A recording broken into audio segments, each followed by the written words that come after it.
Hello guys, कैसे हैं आप लोग। चलिए आज के इस दिन में आपका मैं स्वागत करता हूं और आपके सामने एक नई चीज़ लेकर आया हूं जिसको बोलते हैं, आप देख सकते हैं बैकग्राउंड में, कंपैरिजन ऑफ फ्रैक्शन। दो फ्रैक्शन पहले बात किसे कहते हैं इस बात को आप समझिए। जैसे मैंने कह दिया कि P और अपान Q है, इसको हम फ्रैक्शन बोलते हैं पहली बात, जबकि जो Q है वो is not equal to zero होना चाहिए। क्यों होना चाहिए is not equal to zero? अगर हम नीचे जैसे ज़ीरो रखेंगे तो ऊपर वाली चीज़ नॉट डिफाइन हो जाएगी, पूरा फ्रैक्शन नॉट डिफाइन हो जाएगा। इसलिए आप Q को ज़ीरो को छोड़ दीजिए, बाकी चीज़ अगर आप लेंगे तो उसे हम फ्रैक्शन बोलते हैं। ठीक है, तो यहाँ पे हम कंपैरिजन ऑफ फ्रैक्शंस की बात करने वाले हैं। तो यहाँ पे दो या दो से अधिक फ्रैक्शन होंगे, उनका हम कंपेयर करेंगे। आइए बात करते हैं तरीका नंबर 1 या फिर क्वेश्चन नंबर 1 से हम करते हैं। जैसे मैंने कह दिया आपके सामने एक फ्रैक्शन है 1/2, दूसरा फ्रैक्शन है 2/3। आपसे कहा गया कि ये बताइए कि इन दोनों में कौन सा फ्रैक्शन बड़ा है, तो आपके पास क्या तरीके होंगे। तो सबसे पहला, सबसे बेसिक और सबसे अच्छा तरीका ये है कि आप इनको क्रॉस मल्टीप्लाई करा लीजिए। कितना आ गया, इधर कराया ये आ गया 3, इधर कराया 4। आपने कहा 4 बड़ा है 3 से, तो आप कहेंगे कि 2/3 बड़ा हो जाएगा 1/2 से। सिंपल। आइए दूसरा क्वेश्चन करके हम लोग देखते हैं कि आपको समझ में आया कि नहीं।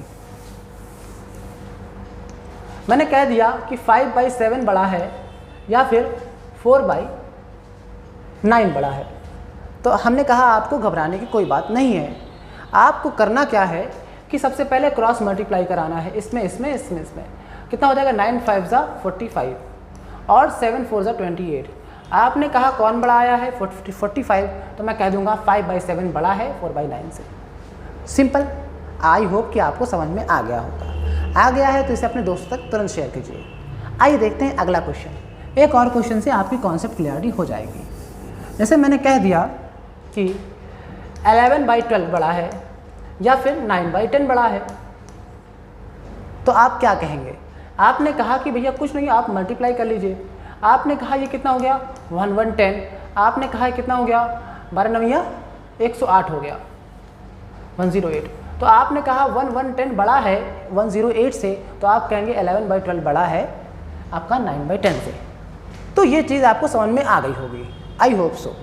चलिए, इस तरीके के अलावा और भी तरीके हैं जो मैं आपको आज बताने वाला हूँ। जैसे एक तरीका है, जैसे 1/2, 2/3 और 3/4। आपसे कह दिया था इन 3 फ्रैक्शन में बताइए कि कौन बड़ा है। तो आपके पास एक और तरीका है जो बेमिसाल है। जैसे आप इनमें 10 का मल्टीप्लाई कर दीजिए सब में, 10/2, 20/3 और 30/4। जैसे ही आपने 10/2 किया तो आप कहेंगे ये 5 के लगभग है, लगभग पूरा 5 से डिवाइड हो रहा है।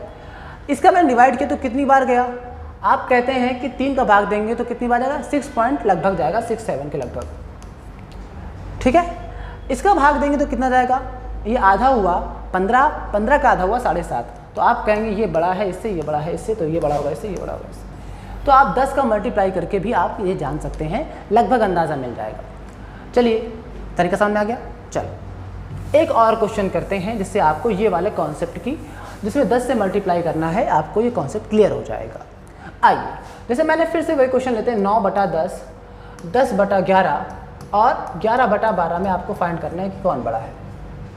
तो चलिए करते हैं। 10 का मल्टीप्लाई कर दीजिए तीनों में, कितना हो गया 90/10, यह हो जाएगा 100/11 और ये कितना हो जाएगा आपका 110/12। ठीक है, चलो इसमें क्या हो जाएगा आपका, इसका एक तरीका और है, पता है क्या कर सकते हैं आप, कि आप दो लोग को कंपेयर कर लीजिए, फिर 2 को कंपेयर कर लीजिए, फिर तीनों का कंपेरिजन आ जाएगा।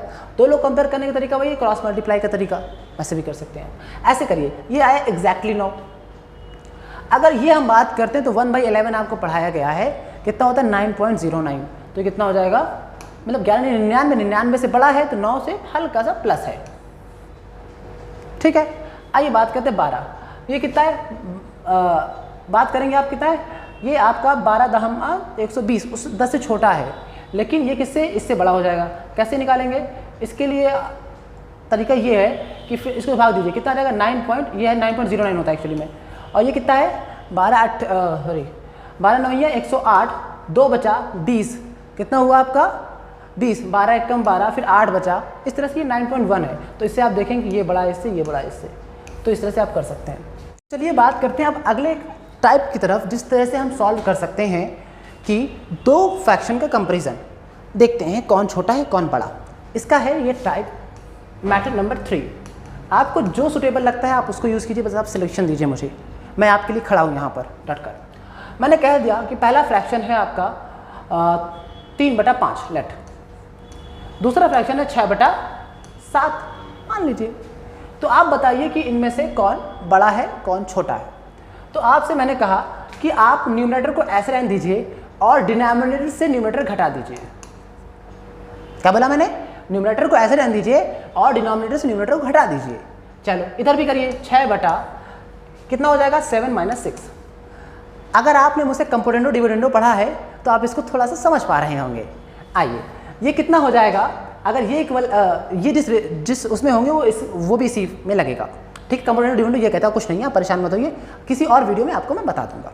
चलिए ये कितना आ गया, आपने कहा 3/2 आ गया। ये कितना आ गया 6/1 आ गया। ये हुआ 1.5, ये हुआ 6। कौन बड़ा है? ये बड़ा है, तो आप कहेंगे ये बड़ा है आंसर। सिंपल, बहुत अच्छा तरीका है। एक और एग्जांपल से करके देखते हैं।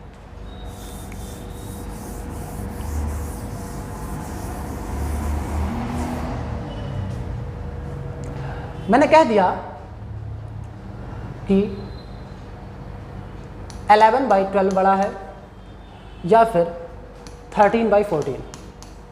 चलिए बताइए। तो आप कहेंगे कि आप न्यूमरेटर को ऐसे रहने दिया, डिनोमिनेटर से न्यूमरेटर घटा दिया, तो कितना है 1। आपने कहा 13 को ऐसे रहने दिया, डिनोमिनेटर से न्यूमरेटर घटा दिया, आपने कहा 1। 13 बड़ा है इसलिए आंसर हो गया 13/14 बड़ा है। कितना ईजी है। आई होप कि आप इसको कर लिया होगा। अगर आपने कर लिया है तो मुझे बताइए कि हाँ कर लिया है, समझ में आ गया है।